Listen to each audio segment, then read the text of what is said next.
जय श्री श्री गुरु गौरांग गांधारविका गिरिधारी जीव की जय। 30 এপ্রিল বুধবার, অক্ষয় তৃতীয়া ও চন্দন যাত্রা উৎসব।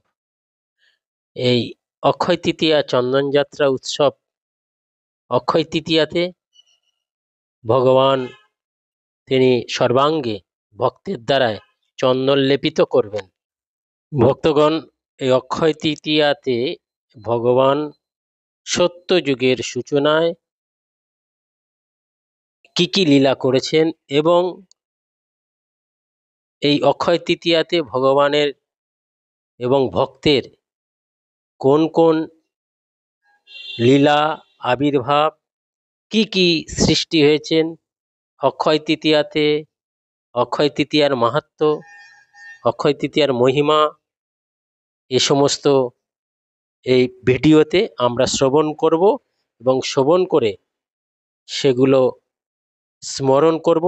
এবং অক্ষয় তৃতীয়া গৌড়ীয় বৈষ্ণবের একটি গুরুত্বপূর্ণ উৎসব। এই দিনে মাধবেন্দ্র পুরীপাদ তিনি তার গোপীনাথকে, অর্থাৎ ক্ষীরচোরা গোপীনাথ বলে জানি, এই অক্ষয় তৃতীয়া থেকে 21 দিন ভগবান ভক্তের দ্বারায় সর্বাঙ্গে এই চন্দন গ্রহণ করবেন এবং নিজের শীতলতা অর্থাৎ ভক্তকে জীবন সার্থক করবে এবং সেই সুন্দর সেবা গ্রহণ করবে। এবং ভগবান সে ভক্তকে কথা বলেছিলেন যে আমি এই চন্দন গ্রহণ করলাম, তোমার বৃন্দাবনের গোপাল তিনিও আমাকে দিলে তিনি এই চন্দন সেবা গ্রহণ করবেন। অক্ষয় তৃতীয়া থেকে পুরীধামে নরেন্দ্র সরোবরে অর্থাৎ চন্দন সরোবরে জগন্নাথ দেব, মদনমোহন, গৌরসুন্দর নৌকা বিলাস করবেন। মহাপ্রভু ভক্তদের সঙ্গে এই 21 দিন নরেন্দ্র সরোবরে আনন্দ উৎসব করেছিলেন। সেই নৌকা বিলাস চন্দন যাত্রাতে নরেন্দ্র সরোবরে আমরা দর্শন করব। আরেকটি সেই অনুকরণে প্রভুপাদ গৌরকুণ্ডে, এখানে গৌরাঙ্গ মহাপ্রভু এবং জগন্নাথ দেব গৌরকুণ্ডে নৌকার মধ্যে 9 দিনব্যাপী তিনি এই বিহার করেন। গায়ে চন্দন চর্চিত অবস্থায় সুন্দর ভক্তদের গৌরকুণ্ডে আনন্দ প্রদান করেন।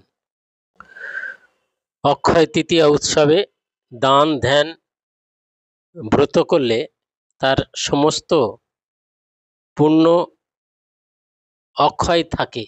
তাই অক্ষয় তৃতীয়ায় সত্যযুগ আরম্ভ। সত্যময় ভক্তরা তারা এই সত্য যুগের যে ভগবান বিষ্ণুর কৃপা লাভ করেন।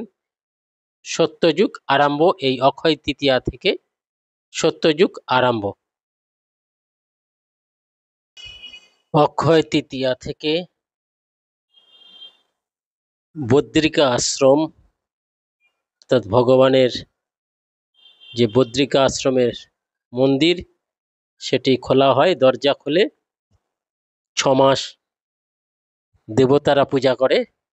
এই চন্দন যাত্রা অক্ষয় তৃতীয়া থেকে এই 4 ধাম দর্শন করার সুযোগ পাওয়া যায়।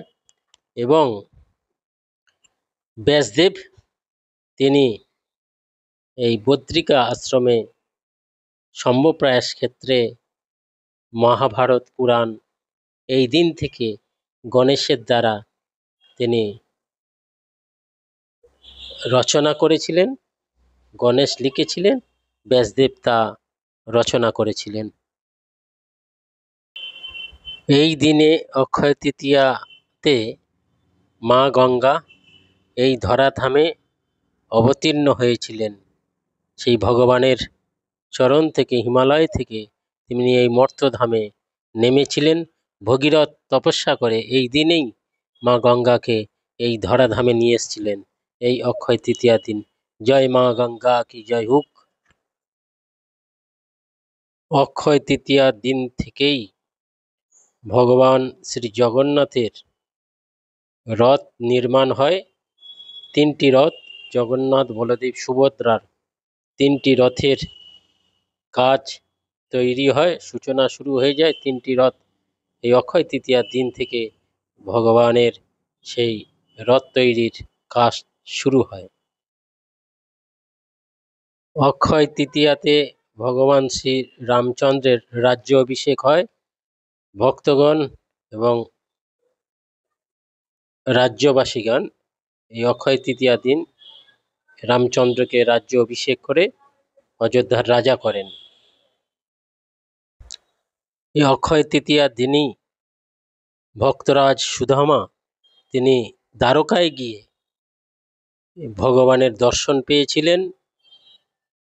ভগবান ও ভক্তের কাছ থেকে খুদ ভাজা খেয়ে তার সমস্ত অভিলাষ পূরণ করেছিলেন, তার রাজ ঐশ্বর্য প্রদান করেছিলেন।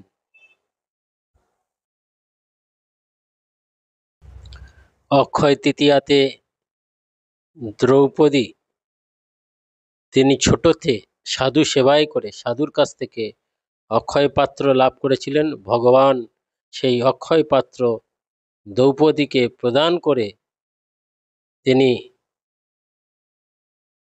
ভোজন করার পরে অক্ষয় অবস্থা থাকবেন, সেই অক্ষয় পাত্র ভগবান শ্রীকৃষ্ণ দ্রৌপদীকে দান করেছিলেন।